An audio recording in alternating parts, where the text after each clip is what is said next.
নমস্কার। পাবলিক নয়ের পর্দায় আপনাদের প্রত্যেকে স্বাগত জানাই। আমাদের আজকের এই অনুষ্ঠান আনকাট ভিআইপি। আমরা এমন একজন মানুষের সঙ্গে কথা বলবো যিনি ত্রিপুরা রাজ্যের যে রাজ্য রাজনীতি, দীর্ঘ সময় এই রাজ্য রাজনীতিতে তিনি চষে বেরিয়েছেন। এবার রাজ্য রাজনীতিও শুধু বলবো না, জাতীয় রাজনীতিতে ওনার অনেকটাই খানিকটা ছোঁয়া রয়েছে। মানুষটি গ্রাম থেকে পাহাড় সর্বত্র নিজের দলের সাংগঠনিক শক্তিকে বৃদ্ধি করার জন্য কাজ করে গেছেন বিভিন্ন সময়। সবার আগে ওনার সঙ্গে পরিচয় করিয়ে দিই রাজ্যের প্রাক্তন সাংসদ জিতেন চৌধুরী মহোদয়কে আমাদের পাবলিক নয়ের পর্দায় স্বাগত জানাই। আমাদের আনকাট অনুষ্ঠানে জিতেনবাবু, আমরা একটু ভিন্ন ধরনের আলোচনা করব আজকের। আমি যদি প্রথমেই, কিভাবে আপনি রাজনীতির দিকে কেন এলেন, প্রথম থেকে যদি আপনার জীবনের শুরু থেকে জানতে চাই, রাজনীতিতে কেন আসা, রাজনীতি কেন এত পছন্দ? অ্যাকচুয়ালি আমার রাজনীতির প্রতি আমার যে আকর্ষণ, এটা এমনিতে কোনো পরিকল্পনা করে নয়। আমি যখন ৭-এর দশকের মাঝামাঝিতে আগরতলায় উমাকান্ত একাডেমির ছাত্র ছিলাম, সেই সময়তে তখন রাজ্যে কংগ্রেস দলের সরকার, সুকুমার সেনগুপ্ত রাজ্যের মুখ্যমন্ত্রী। ত্রিপুরাজ্যের গ্রাম পাহাড়ে প্রচণ্ড অভাব চলছিল, বিশেষ করে পাহাড়ি এলাকাতে অনাহারে মৃত্যু, অর্ধাহার, সন্তান বিক্রি, এটা ছিল একদম দৈনিক একটা দিনলিপি। এই অবস্থাতে তখনকার কংগ্রেস সরকার এত স্বৈরাচারী এবং ত্রিপুরাজ্যের এই ট্রাইবেলদের বিরোধী ছিলেন, তাদের আর্থসামাজিক কাঠামোর উন্নয়নের জন্য কোনো পদক্ষেপ তো নেয়নি। উল্টো সংবিধান ট্রাইবেলদের জন্য যেটুকু অধিকার দিয়েছে, বা এই রাজ্যের পুরনো আদিবাসী হিসাবে ট্রাইবেলদের যেটুকু তাদের যে ট্র্যাডিশনাল রাইট ইত্যাদি আছে, এগুলি সবগুলোকে প্রায় জবরদখল করার জন্য, ধূলিসাৎ করার জন্য, ছিনিয়ে নেওয়ার জন্য প্রতিটি পদক্ষেপ দিচ্ছিল। তো স্বাভাবিক, সর্বকালই পৃথিবীর সর্বক্ষেত্রেতেই এই জাতীয় ঘটনা যদি ঘটে, তখন নতুন প্রজন্মের মধ্যে একটা ধাক্কা লাগে, তারা আলোড়িত হয়। এটা কখনো স্বতঃস্ফূর্তভাবে, কখনো সংগঠিতভাবে, কখনো পরিকল্পিতভাবে, এটাই হয়। আমার তাই হয়েছে। সেই সময়েতে এই ট্রাইবাল স্টুডেন্ট ফেডারেশন নামে একটা সংগঠন ছিল। তখন যদিও তার কোনো রাজনৈতিক দলের সাথে ঠিক সেরকম এই ওতপ্রোতভাবে যুক্ত ছিল না, তারা ন্যাশনালিস্ট একটা স্টুডেন্টস অর্গানাইজেশন হিসেবে কাজ করত। তারা আওয়াজ তুলল, ট্রাইবেলদের জমির অধিকার ছেনা যাবে না, তাদের ভাষার অধিকার দিতে হবে, শিক্ষার অধিকার দিতে হবে। আমিও যুক্ত হয়েছিলাম এবং সেইভাবেই এটা জানেন যে ৭৪-৭৫ ইংরাজি ত্রিপুরাজ্যের এখনকার যে এডিসি, স্বশাসিত জেলা পরিষদ, ষষ্ঠ তপশিল, ককবরক ভাষা, এগুলোর একটা গুরুত্বপূর্ণ সন্ধিক্ষণ। একটা সময়েতে সিপিআইএম তথা বামপন্থীরা, সিপিআই তখন কংগ্রেসের সাথে ছিল, এবং তার সাথে টিউজেস, আজকের আইপিএফটি, আইএনপিটি, ত্রিপুরা মথা বলা যেতে পারে, এটার যে প্যারেন্ট বডি, এক হয়ে একটা ঐক্যমঞ্চ তৈরি করে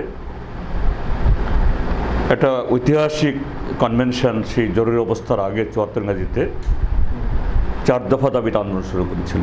ওই সময়তে রাজনীতির সাথে আমার যুক্ত হওয়া।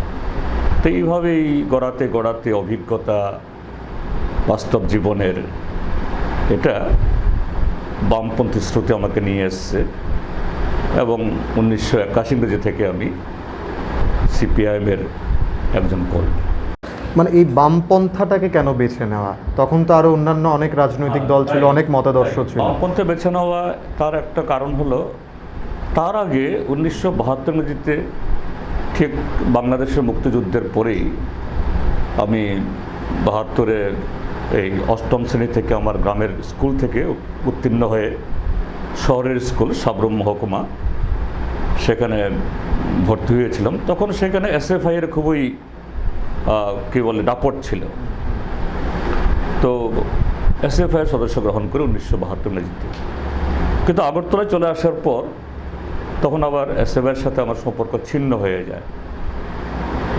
তো তারপর আমি বললাম এখানে এই যে এডিসির জন্য, ককবরাক ভাষার জন্য, ষষ্ঠ তপশিলের জন্য, যে বেআইনি হস্তান্তর জমি ফেরতের জন্য যে আন্দোলন, সেই আন্দোলনে যে বামপন্থীদের যে ভূমিকা, সবাইকে নিয়ে এ রাজ্যের ট্রাইবেল, নন ট্রাইবেল সমস্ত গণতান্ত্রিক শক্তিকে ঐক্যবদ্ধ করে যে আন্দোলন কমরেড নৃপেন চক্রবর্তী, দশরথদেবের নেতৃত্বে শুরু হয়েছিল, এটা দুর্বারভাবে আমাকে আকর্ষণ করে।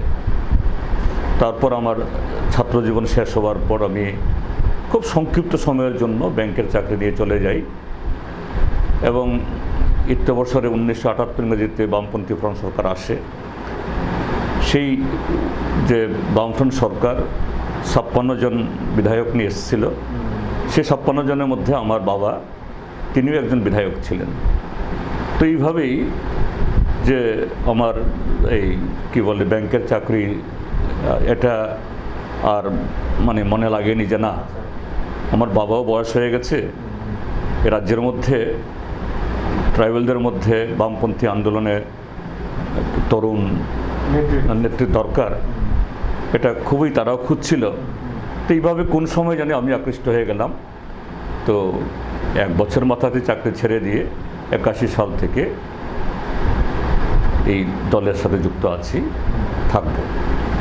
জিতেন চৌধুরী মানে খুবই একটা শান্তশিষ্ট একটা মানুষ, একেবারে স্বভাবভঙ্গি যেটা একেবারেই সবার সঙ্গে মিশে গিয়ে কথা বলা, গ্রাম পাহাড়ে মানুষের সঙ্গে কথা, একেবারেই গ্রাউন্ডে গিয়ে কাজ করা।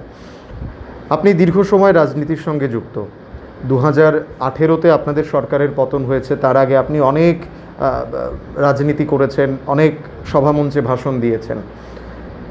হঠাৎ করে আমি যদি একেবারে এবার 2018 নির্বাচন থেকে শুরু করি, এই যে 2018-তে একটা এই ধরনের একটা পতন হলো, বামেদের দুর্গটাকে আমি বলতে পারি একেবারে ভেঙে যাওয়া, যেই বামেরা একটা সময় ত্রিপুরা রাজ্যের বিধায়কদের মধ্যে আমি বলতে পারি একটা বিশাল সংখ্যা নিয়ে আপনারা বিধানসভায় যেতেন বিধায়কদের নিয়ে, এই যে বামেদের এই যে 2018-তে এই পতনটা, এটার পেছনে কি কি কারণ থাকতে পারে বলে আপনারা মনে করেন প্রাথমিকভাবে, যে এই কারণগুলোর জন্য বামেদের এই ক্ষতিটা হলো? দেখুন, খুব সংক্ষেপে বলবো। প্রথমত যেটা বলেছেন শান্তশিষ্ট, জানি না সবার নজরে এরকম কিনা, যাই হোক, এটা ভালো সার্টিফিকেট দিলেন, ধন্যবাদ তার জন্য। যাই হোক, 2018-তে আমাদের নির্বাচনী পরাজয় ঘটেছে, এটা তো সত্য। তো আজকে 2018-র পর 3 বছর চলে গেছে। যে রাজনৈতিক দলের হাতে বা যে লোকদের হাতে বামফ্রন্টের পরাজয় ঘটেছে, তার সাথে ত্রিপুরাজ্যে বামপন্থীদের যে আন্দোলন এবং তাদের নেতৃত্বে ত্রিপুরাজ্যের মধ্যে যে ধরনের কাজ হয়েছিল, যেরকম সরকার গঠন করেছিল, গণতন্ত্র যেরকম সুরক্ষিত ছিল, এটা বিচার করলে নিশ্চয়ই এটা একটা অঘটন। এই শক্তির হাতে অন্তত বামফ্রন্টের মতো একটা রাজনৈতিক শক্তির তাদের পরাজিত হওয়ার কোনো কথা না, এটা একটা দিক। আর একটা দিক হলো, আমরা আমাদের দেশে এমন একটা ব্যবস্থাপনায় আমরা আছি, সিস্টেমে আমরা আছি, এই সিস্টেমে শুধু বামফ্রন্ট না, অন্য যে কোনো ফ্রন্ট বা শক্তি যতই ভালো কাজ করুক, তাদের পক্ষের লাগাতার এতদিন টিকে থাকাও একটা খুব কঠিন কাজ। কেন কঠিন কাজ আমি বলছি? কঠিন এই কারণেই, একটা দল বা জোট দীর্ঘদিন যখন সরকারের থাকে, তখন যারা ভোটার, এটা প্রায় 25 বছর লাগাতার আমরা ছিলাম, দুটা ডিকেড, দুটা যুগ। একটা ভালো অংশের ভোটার এই শেষ দিকে, তাদের জন্মের আগেই বামফ্রন্ট সরকার এসেছিল 1993-এ জোট সরকারকে হারিয়ে। তারা অতীত জানে না, তারা জন্ম থেকেই এবং কিছু হুঁশ হওয়ার পর থেকেই চোখের সামনে একমাত্র দেখেছে বামফ্রন্টকে। তো লাগাতার এটা দেখার পর বাইরে যখন নানা ধরনের যে মুখরোচক এরকম যে প্রলোভন, কেন বামপন্থীকে সরাতে পারলে যারা দিল্লিতে সরকারে আছে তারা যদি আসে, এবং তারা এখানে যেরকমভাবে স্লোগান তুলেছিল, চলো পাল্টাই, ডাবল ইঞ্জিনের সরকার, দিল্লির সরকার আর রাজ্য সরকার এক হলে পরে যে কোনো কাজ খুব সহজতরভাবে হতে পারে। এই যে সামগ্রিক একটা মানুষের যে চাহিদার সাথে যোগানের যে একটা বৈষম্য, এই জায়গায় গিয়ে যখন এসব দেয়, তখন একটা ভালো সংখ্যক মানুষকে, তার মধ্যে বিশেষ করে নতুন প্রজন্ম যারা বামফ্রন্টের অতীত মানে আগেরটা মানে তার আগে মানে আগের এটা দেখেনি, অতীতটা দেখেনি। আরেকটা হলো সমাজের মধ্যে মধ্যবিত্ত যাদের একদম আকাশ অবধি ওরা পেতে চায়, এই অংশকে প্রলোভিত করা খুব কঠিন, এই সহজ। এবং এটাকে বলা হয় অ্যান্টি ইনকামবেন্সি, প্রতিষ্ঠান বিরোধী হওয়া। তো একদিক থেকে লাগাতার 25 বছরের এই সরকার, তার জন্য একটা প্রতিষ্ঠান বিরোধী অ্যান্টি ইনকামবেন্সি একটা বাতাবরণ তৈরি হয়েছিল। আর সেই জায়গায় একটা পুরো রাষ্ট্রশক্তি, 125 কোটি 30 কোটি দেশের জনসংখ্যার যিনি প্রধানমন্ত্রী, তিনি যেই হন, তিনি যখন এসে ত্রিপুরার মাটিতে জ্বালায় গিয়ে মহকুমাতে গিয়ে যে বলেন যে আমাকে ভোট দিন, রাম শ্যাম কেন আমাকে ভোট দিন, সেই দলের সভাপতি যখন বলেন গিয়ে আমাদের ক্ষমতায় নিয়ে আসুন, আমরা সব করে দেব, 18 তারিখ ভোট হবে, 3 তারিখ গণা হবে, 4 তারিখ মন্ত্রিসভা হবে, 5 তারিখেই কর্মচারী, যুবক, মহিলা, বয়স্ক, কৃষক, শ্রমিকদের জন্য সব করে দেব। আর ছোট্ট ত্রিপুরা রাজ্য, আর তাদেরকে কনভিন্স করার জন্য দেশের অর্থমন্ত্রী অরুণ জেটলি সাহেব, তিনি প্রয়াত হয়ে গেছেন, দেশের স্বরাষ্ট্রমন্ত্রী, দেশের প্রতিরক্ষা মন্ত্রী, আরও তাবড়া যেখানে বলেন, তখন একটা এই ছোট্ট ত্রিপুরা রাজ্যের যতই রাজনৈতিক দিক থেকে সচেতন বা পরিপক্ক হন না কেন, নির্বাচনটা তো হলো অ্যাকচুয়ালি একটা গেম, একটা সার্টেন অল্প সময়ের জন্য একটা গেম। এই স্বল্প সময়ে মানুষকে বিভ্রান্ত করা, এদের চিন্তা ভাবনাকে হাইজ্যাক করা কোনো কঠিন নয়। এইভাবেই ত্রিপুরা রাজ্যে এই বামফ্রন্টের নির্বাচনী বিপর্যয় ঘটেছে। যারা 5 বছর আগে 1.5% ভোট পেয়েছিল, সেই দল বা তাদের যে জোট, এরা 50.5 তথা 51% ভোট পেয়েছে। এটা কোনো লড়াই সংগ্রাম গণতান্ত্রিক রাস্তার পথ বেয়ে নয়, দীর্ঘ সময়ের লড়াই। হ্যাঁ, লড়াই নয়, একদম বলা যেতে পারে এটা ওই যে এখন এই বোর্ডের পরীক্ষার আগে কতগুলি বই বের হয়, 1 ডে সাজেশন, 1 নাইট প্রিপারেশন, ঠিক নির্বাচনের ক্ষেত্রেতেও এখন তো আরও এসব হচ্ছে, এই যে প্রশান্ত কুমার ইত্যাদি ইত্যাদি নাম কত রকমের হচ্ছে। অর্থাৎ টোটালি যে মানুষের চিন্তা ভাবনা এটাকে হাইজ্যাক করা, এবং সেই হাইজ্যাক করাতে কাজ করেছে অর্থ, বিপুল পরিমাণের অর্থ বিনিয়োগ করেছে, রাষ্ট্রশক্তিকে ব্যবহার করা হয়েছে, আর সেখানে সমস্ত অসত্য মিথ্যা সমস্ত প্রলোভনে মানুষকে হাইজ্যাক করেছেন। আজকে 39 মাসের মধ্যেই যে এগুলো যে কত ফাঁপা ছিল, হলো ছিল, এই হলোনেস রাস্তায় বেরোলেই আজকে স্বতঃস্ফূর্তভাবে মানুষের মুখে শোনা যায়। আমি এই প্রসঙ্গে আসছি। এর আগে আরেকটা বিষয় আমি জানতে চাইবো, এই যে পতনটা, এটার পেছনে কি আমরা যেটা শুনতে পাই যে আপনারা দীর্ঘ সময় যখন মানে লড়াই করেছেন, আপনাদের মূলত বিপক্ষে ছিল কংগ্রেস, এবং 2018-তে যখন কংগ্রেস ছেড়ে অনেকে তৃণমূলে গেছেন, তৃণমূল ছেড়ে তারা আবার বিজেপিতে এলো। এবার আপনাদের সঙ্গে যদি আমি বিজেপির মানে ভোটের শতাংশ দেখি, খুব বেশি একটা ডিফারেন্স নেই। 16 জন আপনাদের বিধায়ক, ঠিক আছে, বিধায়কের নিরিখে আপনারা একটু কম রয়েছেন, কিন্তু শতাংশের নিরিখে আপনাদের ভোটের শতাংশটা অনেকটা কাছাকাছি, আমি বলতে পারি প্রায় অর্ধেক। সেই জায়গাতে দাঁড়িয়ে আপনাদের ভোট শেয়ারটা যে খুব বেশি একটা ট্রান্সফার হয়েছে সেটা আমি বলতে পারবো না হলফ করে, কারণ শতাংশের নিরিখে যদি দেখি। সুতরাং বামেদের ভোটটা বামেদের জায়গায় রয়েছে। এই যে ইনফ্লুয়েন্সটা হলো, কংগ্রেসের ভোটটা তৃণমূল থেকে তারা আবার, আমরা ধরে নিতে পারি তৃণমূলটা বেশি দিনের নয়, কংগ্রেস থেকে পুরোটা বিজেপিতে, কংগ্রেসের ভোটটা বিজেপিতে, মানে এই শিফটিংটা কি বামেদের জন্য একটা বিরাট ক্ষতি হলো? না, এটা তো ঠিকই, এই শিফটিং হওয়ার জন্যই তো এই রেজিম চেঞ্জটা হলো। এবং এই যে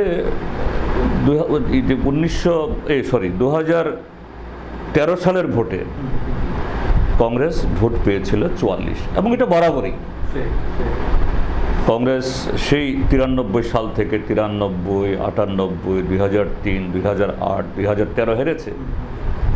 কিন্তু এদের ভোটিং পার্সেন্টেজ বা কংগ্রেস, টিউজেস বা এনপিটি, তাদের যে অ্যালায়েন্স, এটা কখনো 40% নিচে নামেনি। 2013-তেও তাদের ভোট ছিল 44%। তো দীর্ঘ সময় ধরে এই যে অ্যান্টি লেফট, বাম বিরোধী যে ভোট, এটা একদম নিরেট সলিড থেকেছে। তো তাদের মধ্যেও যে দীর্ঘ 25 বছরের খরা, যে এই তেমন তাদের লড়াই না থাকলেও কিন্তু 40 থেকে 45% ভোট তারা সবসময় ধরে রাখতে পেরেছে।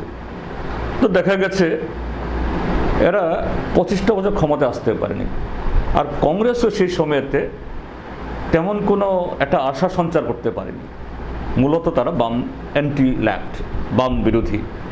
তখন তাদের কাছে বিজেপি, তারা যে সম্ভাবনা দেখালো যে না, তোমরা বামের বিরোধী, কিন্তু ওখানে থেকে তোমরা বামকে হটাতে পারবে না।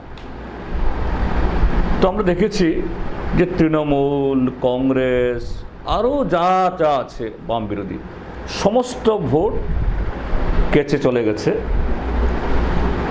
বিজেপিতে। এবং আজকের বিজেপি এটা কেন হোমোজেনাস না? আজকের বিজেপি দিল্লিতে তাদের সরকার, রাজ্যে তাদের সরকার, 2 জন সাংসদ যেভাবে হোক যেন তেন প্রকারণ নিয়ে গেছে, সবকটি পঞ্চায়েত তাদের দখলে, এডিসি এদের হাতে নেই, মাত্র সদ্য চলে গেল, তারপরেও যে সংবিধান বহির্ভূত ক্ষমতা প্রয়োগ করে তাও তারা নিয়ন্ত্রণ করছে। তাহলে বলা যেতে পারে এরা সেদিক থেকে মহিরূহ হওয়ার কথা। কিন্তু তারপর আমরা কি দেখছি যে মন্ত্রিসভা থেকে শুরু করে গাঁও সভা, শাসক দলের মধ্যে সর্বত্র অনৈক্য, কুন্দল, অবিশ্বাস, মারামারি। কেন এগুলো? কেননা 18-তে তারা ক্ষমতায় আসতে পারলেও এই ক্ষমতায় আসার যে ঐক্য, এই ঐক্য কোনো লড়াই সংগ্রাম বা কোনো আদর্শের ভিত্তিতে এই ঐক্য গড়ে ওঠেনি। এটা জগা খিচুড়ি, আদর্শের কোনো সমতা নেই, চিন্তা ভাবনা লক্ষ্যের মধ্যে কোনো ধরনের যে কি বলে মিল নেই। শুধু একটাই স্লোগান, বামফ্রন্টকে হটাতে হবে। হটিয়েছে, কিন্তু তারপর কি করবে? বামফ্রন্টকে হটিয়ে তো বামফ্রন্টের চেয়ে ভালো কাজ করে তারপরে টিকে থাকতে হবে, এটাই স্বাভাবিক। যেমন আগামী দিনেও ত্রিপুরার যে যদি বামপন্থী ফ্রন্ট সরকার আসে, এই সরকারের পতন ঘটে, তাকে এই বিজেপি সরকারের চাইতে ভালো কাজ করেই টিকে থাকতে হবে, মানুষের মন জয় করতে হবে, এর চাইতে খারাপ কাজ করে নয়। সন্ত্রাস, রাহাজানি এসব করে দুদিন টেকা যায়, কিন্তু অনন্তকাল নয়। ত্রিপুরার ইতিমধ্যেই সেই বাজনা শুরু হয়ে গেছে। তো আজকে আমরা কি দেখছি, তারা সব ক্ষমতা দখল করেছে, রাজ্যের সরকার, সাংসদ, পঞ্চায়েত, কিন্তু সর্বত্র মন্ত্রিসভা থেকে গাঁও সভা, যে রাজধানী থেকে একদম প্রত্যন্ত গ্রাম, বিজেপি মানে কুন্দল, অনৈক্য, অবিশ্বাস, অশান্তি। এটা একদিন ভেতরে ছিল, এখন বাইরে বেরিয়ে আসছে, আগামী দিন আরও বেরোবে। তো কেন? কারণ এই শক্তি এটা লড়াই সংগ্রামের তৈরি হয়নি, যেটা বললাম, কোনো আদর্শের যে ভিত্তির উপর দাঁড়িয়ে, ফাউন্ডেশন দাঁড়িয়ে তৈরি হয়নি। এটা একটা সুবিধাবাদী একটা লক্ষ্যকে নিয়ে এসছে। আজকে তারই প্রতিফলন অনিবার্যভাবে ঘটছে। এটা কোনো মানে অকস্মাৎ কোনো ঘটনা নয়, এটা কোনো অ্যাক্সিডেন্টাল নয়, এটাই হওয়া স্বাভাবিক। এবং আগামী কিছুদিন, আরও 18-19 মাস সময় আছে। আজকে যেমন তাদের দিল্লি থেকে 4 নেতা এসছে, চেষ্টা করা হচ্ছে কিভাবে ঐক্য ফেরানোর জন্য। দিল্লি থেকে কেন, ওই আকাশ থেকে নেমে আসলেও এটা সম্ভব নয়। আমি আরেকটা বিষয় জানতে চাইবো, এই যে বিষয়টাতে আমি যাব, আপনারা যেটা বলছিলেন ত্রিপুরাতে তো আমরা দেখলাম আপনাদের এই পতনটা।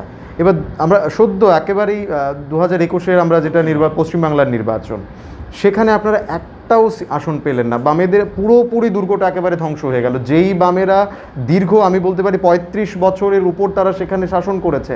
মমতা বন্দ্যোপাধ্যায়ের নেতৃত্বে 2011-তে বামেদের পতন হলো, তারপরে এর আগের নির্বাচনও আমরা দেখলাম আপনাদের একটা সেখানে লড়াই ছিল, ভালো সংখ্যায় আপনারা বিধায়ক ছিলেন। কিন্তু 2021-এ একেবারে ধুয়ে মুছে ছাপ। এই জায়গাতে দাঁড়িয়ে আমরা দেখেছি আমাদের রাজ্য থেকে মানিকবাবু গিয়ে সেখানে অনেক জায়গায় বক্তৃতা দিয়েছেন এবং ত্রিপুরার যে বর্তমান সিচুয়েশনটাকে তিনি বর্তমানে উল্লেখ করেছেন। সেখানে ত্রিপুরাকে একেবারে, ত্রিপুরা পশ্চিমবঙ্গের এবারের নির্বাচনে একটা পুরো মডেল ছিল আমরা বলতে পারি। সমস্ত জায়গায় বিজেপির তরফ থেকেও ত্রিপুরাকে তুলে ধরা হয়েছে এবং বামেদের তরফ থেকেও ত্রিপুরাকে তুলে ধরা হয়েছে, এবং মাঝখানে তৃণমূল কংগ্রেস দুটোকে কম্বাইন করে আমরা দেখেছি আরেকটা অন্যরকমভাবে ত্রিপুরাকে প্রেজেন্ট করা। সেখানেও যে বামেদের একেবারে এই পতনটা, কোথাও কি একেবারে বামেরা শুধুমাত্র এখন কেরল বাদ দিলে পরে সমস্ত জায়গায় একেবারেই নেই আমরা বলতে পারি। এই যে পতনটা, এখানে এই বাম বিরোধী হাওয়াটা বইতে বইতে এমন জায়গায় চলে গেলে একেবারে শূন্য চলে যাচ্ছে। দেখুন, পশ্চিমবাংলার এই বিপর্যয় সম্পর্কে নিশ্চয়ই আমাদের বলতে হবে। এটাকে মানে এড়িয়ে গেলে তো হবে না, এড়িয়ে যাওয়ার কোনো প্রশ্নই ওঠে না। কিন্তু এই মুহূর্তে পশ্চিমবাংলার পার্টি সেখানে চুলচড়াভাবে তার আত্মবিশ্লেষণ তারা করছে, এগুলো বেরোয়নি। এবং আমার পক্ষে এখন এটা বলে দেওয়াটা ঠিক নয়। তবে আমি একটা কথা বলতে পারি, যখন নগরে আগুন লাগে বা আপনার ঘর হোক, মন্দির হোক, মসজিদ হোক, সেখানে যখন আগুন লাগে তখন আপনার প্রথম দায়িত্ব কি থাকে? আগুনটাকে নেভাতে হবে। কিন্তু ধারে কাছে আপনার মন্দিরে আগুন লেগেছে, স্বাভাবিক আমরা মন্দিরে এমনিতেই প্রবেশ করি না, একদম শুদ্ধ হয়ে পবিত্র জল নিয়ে আমরা মন্দিরে, যেটাকে বলা হয় গঙ্গা জল নিয়ে আমরা করি। কিন্তু আপনি মন্দিরে আগুন লাগলো, আপনার কাছাকাছিতে গঙ্গার জল নেই, পরিশ্রুত জল নেই, নর্দমা জল আছে। আপনি তখন মন্দির বলে কি নর্দমার জল দিয়ে আগুন নেভাবেন না? আমি খুব সংক্ষেপে বলছি, পশ্চিম বাংলায় যে এই রেজাল্ট এক্স্যাক্টলি তাই হয়েছে যে না, যে পশ্চিমবাংলাকে বিজেপি গ্রাস করছে। সেই জায়গায় বামপন্থীরা যতই লড়াই করুক, গত 10 বছর লাগাতার মার খেয়েও একদিনের জন্য বামফ্রন্ট বসে থাকেনি। লড়াই ময়দান থেকে হটেনি। তারা বিজেপির হাতেও মার খেয়েছে, তৃণমূল হাতেও মার খেয়েছে, কিন্তু তারপরও পশ্চিমবাংলার জনগণ দেখেছে যে না, বামপন্থীরা সেই যে বিজেপি নামক যে দাবানল আসছে, সে দাবানল নেবানোর জন্য বামফ্রন্টটা তত প্রস্তুত না। কাজেই এই আগুনটাকে নেবানোর জন্য ওই নর্দমার জল তৃণমূল তাকে দিয়ে নেবাতে হবে, এবং তাই হয়েছে। আজকে লড়াইটা যদি সেখানে এই বিজেপি চলে না আসতো ফোরফ্রন্টে, লড়াইটা বামফ্রন্ট বনাম তৃণমূলই হতো। কিন্তু লড়াইটা হয়ে গেছে যে না, বিজেপি নামক দাবানল, এটাকে আটকাতে হবে। কাজেই নর্দমার জল দিয়ে অন্তত আগুনটাকে দেওয়া। কিন্তু ভোট শেয়ারিংটাও তো কিন্তু বামেদের থেকে চলে গেছে। না, সেটাই তো বলছি আমি। কারণ জনগণ দেখেছে যে বামফ্রন্টকে ভোট দিলে পরে বিজেপিকে আটকানো যাবে না, বিজেপি চলে আসবে। কাজে বিজেপিকে আটকানোর জন্য যে উপাদান ব্যবহার করা দরকার, করা উচিত, তাই করেছে। প্রাথমিকভাবে এটুকুই বলবো, এর চাইতে বোধহয় বেশি বলা আমার ঠিক না। আমি ত্রিপুরার প্রসঙ্গে আসার আগে আমি জাতীয় রাজনীতিতে যদি যাই, মমতা বন্দ্যোপাধ্যায় 2021-এর নির্বাচনে এমন একটা মুখ হয়েছিলেন যে পুরো দেশের নজর ছিল পশ্চিমবাংলার নির্বাচনের দিকে। সঙ্গে কিন্তু আরও 4টি রাজ্যে নির্বাচন ছিল, কিন্তু মূল নজরটা ছিল পশ্চিমবাংলার দিকে, যে মমতা বন্দ্যোপাধ্যায় সেখানে কি করতে পারেন। এবার যখন মমতা বন্দ্যোপাধ্যায় যেটা টার্গেট ছিল এবং সমস্ত এক্সিট পোল যেটা দেখিয়েছে তার থেকে আরও অনেক বেশি, আমরা বলতে পারি 2018-র যে এর আগের নির্বাচনটা যেটা দেখলাম, তার থেকে অনেকটা বেশি আসন নিয়ে, প্রায় আমরা বলতে পারি 8-9টা আসন আরও বেশি, সেখানে 211 থেকে ক্রস করে এতগুলো আসন নিয়ে আসা। এবার এই মমতা বন্দ্যোপাধ্যায়ের এখন যদি যেটা শোনা যাচ্ছে যে projected prime minister for next সেই ইলেকশনের জন্য, এবার এই যদি মমতা বন্দ্যোপাধ্যায় যদি এখন প্রজেক্টেড প্রাইম মিনিস্টার হয় বিরোধী জোটের জন্য, যেহেতু আপনারাও বিরোধী জোটে রয়েছেন কেন্দ্রে, সেখানে কি আপনারা মমতা হ্যাঁ মানে হতে পারেন কিনা মুখ বাঙালি প্রধানমন্ত্রী হিসেবে মমতা বন্দ্যোপাধ্যায়কে যদি মুখ করা হয়? এটা সময় বলবে, রাষ্ট্র এবং জনগণের হিতে এবং দেশের গণতন্ত্র, সংবিধান, সার্বভৌমত্ব রক্ষার তাগিদে বামফ্রন্ট অন্তত যে আমাদের বামপন্থী সেরকম একদম বিশুদ্ধ পথে চলতে হবে, আমরা এইভাবে কখনো আমরা মানে এরকম ওয়ার্ডগুলো আমাদের মধ্যে নেই। আমাদের কাছে অগ্রাধিকার দেশ, তার সার্বভৌমত্ব, তার সংবিধান, তার গণতন্ত্র। কাজে এটা কি হবে আগামী দিন, এটা সময় বলবে। এক্ষুনি এটা বলে দেওয়া কথায় এটা বোধহয় সমীচীন হবে। আচ্ছা, এবার আমি যদি ত্রিপুরার প্রসঙ্গে, আমি কলকাতার প্রসঙ্গ এবং জাতীয় প্রসঙ্গটা ছেড়ে আমি যদি ত্রিপুরার প্রসঙ্গে আসি, এই আমরা পাহাড়ের যদি দেখি, আপনি জিএমপি সভাপতিও, পাহাড়ের এই যে একটা বিশাল অংশের ভোট এবং একটা সদ্য গড়ে ওঠা দল, প্রদ্যুৎ কিশোর দেববর্মনের সদ্য গড়ে ওঠা দল, এই দলের কাছে বিজেপি যখন রাজ্যের বিধানসভায় ক্ষমতায়, আপনারা দীর্ঘ সময় পাহাড়ে ছিলেন, বলা যায় 25 বছর আমি ধরবো, তার মধ্যে আমি 2টো টার্ম বাদ দিলে পরে আপনারা শেষ 15 বছর আপনারা ছিলেন। তারপরেও সেখানে আপনাদের কোনো বিপর্যয় ঘটেছে। এই বিপর্যয়টার পেছনে কি কারণ হতে পারে? দেখুন, আমি আপনাকে নিশ্চয়ই আপনার বয়স একেবারে কম হয়নি, ত্রিপুরার রাজনীতি অন্তত গত 20 বছর আসতে মোটামুটি এর সম্পর্কে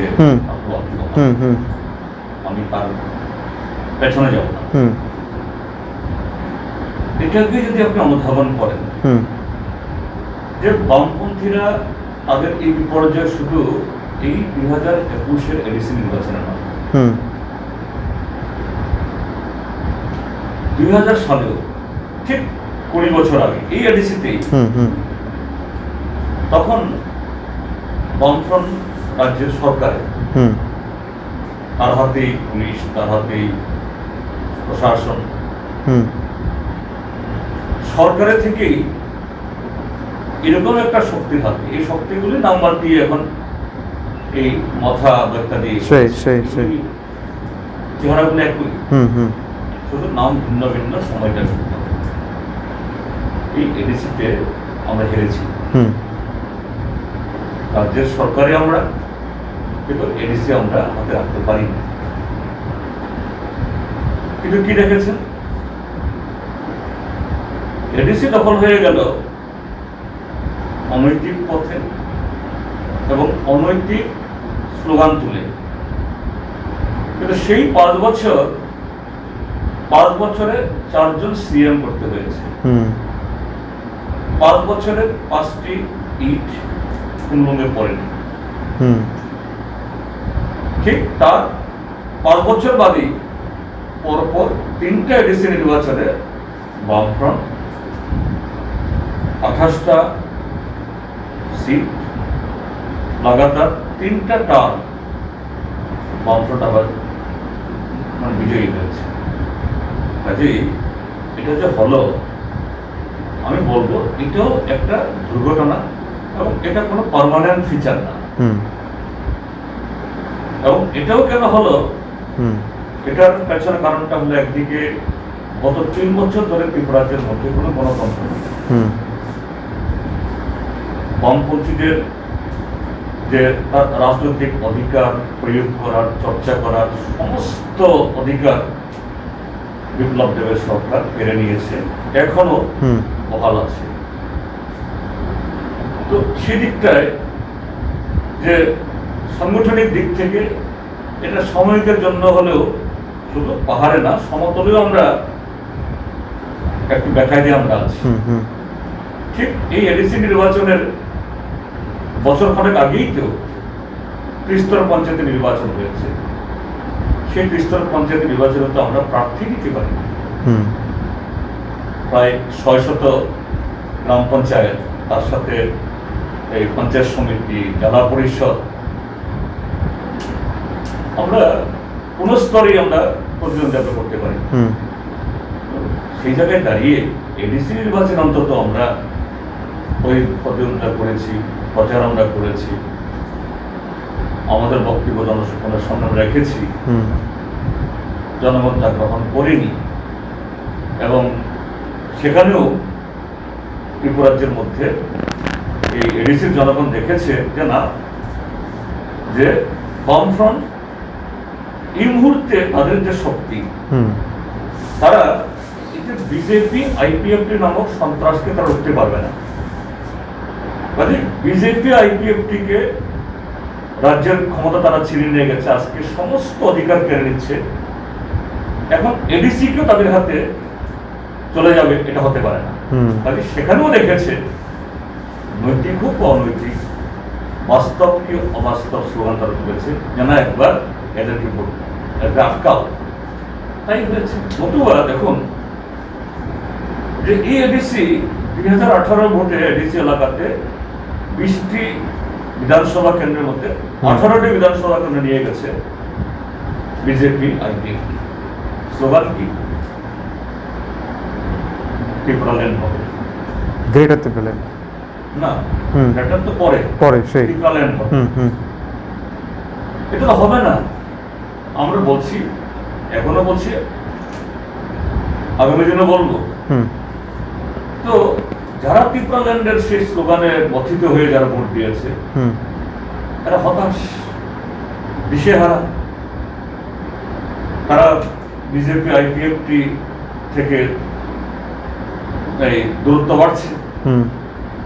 সেই জায়গায় আরেকটা দল এসে বললো যে না, ত্রিপুরা ল্যান্ড হয়নি, কিন্তু আমরা গ্রেটার ত্রিপুরা ল্যান্ড আরো বড় দেব। আরে ছোটটাই হয়নি, আরো বড় কি করে হবে? অবস্থা। কিন্তু আমাদের বিচারে এবং ব্যক্তিগতভাবে আমার বিচারে এডিসি এলাকার মানুষ কিন্তু গ্রেটার ত্রিপুরা ল্যান্ড হবে বলে এটা বিশ্বাস করে ভোট দেয়নি। এখানেও আপনি যে পশ্চিমবাংলার প্রসঙ্গ আমাকে জিজ্ঞেস করেছেন, তার মিনি সংস্করণ হলেও ত্রিপুরাতে সেটাই কাজ করেছে, যারা বিজেপির এই দখলীপনা আধিপত্যবাদ, হুম এটাকে রুখতে হবে। হুম এখন এই শক্তি তারা পরিচিত সত্তার নাম দিয়ে হোক, তীব্রাসা বলে, থামসা বলে, যেই হোক এটাকে করতে হবে। হুম তাই হয়েছে। কিন্তু আমি বলবো 1990 ইংরেজি এরকম ভাবে এনডিসি দখল করেছিল, হুম কিন্তু 90-এর পর টানা 25টা বছর এদেরকে মানুষ আর গ্রহণ করেনি। 93 থেকে এই 2013 সাল, ঠিক 2020-এ আবার তারা দখল করেছিল হুম এনএলএফ বন্দুকের নলের সাহায্যে। টানা 15 বছর তাদের কোনো নামেই কোনো প্রতিনিধি জানাতে পারে। আবার তার পুনরাবৃত্তি হলো, নাম ভিন্ন হয়তো বা স্লোগান ভিন্ন, কিন্তু এক সূত্রে কথা হয়, এর মধ্যে কোনো যে বিশাল দৃশ্য নেই, একটাই স্লোগান। বিগত দিনগুলোতে যা হয়েছে, আগামী দিন অনিবার্যভাবে রিপিটেশন ত্রিপুরাজ্যের মানুষ আমি সেই আচ্ছা, একেবারে এই প্রসঙ্গ ধরে আমি একদম শেষ দিকে একটা প্রশ্ন করব। সামনেই 23-এর নির্বাচন, বিজেপির আমি আর হাতে যদি সময় ধরে দেখি প্রায় 1.5 বছরের আশেপাশে একটা সময় রয়েছে আমাদের হাতে রাজ্যের বিধানসভা নির্বাচনের জন্য, এবং এই বিধানসভা নির্বাচনে বামেরা এখন কতটা প্রস্তুত? আমরা সর্বাত্মকভাবে প্রস্তুত।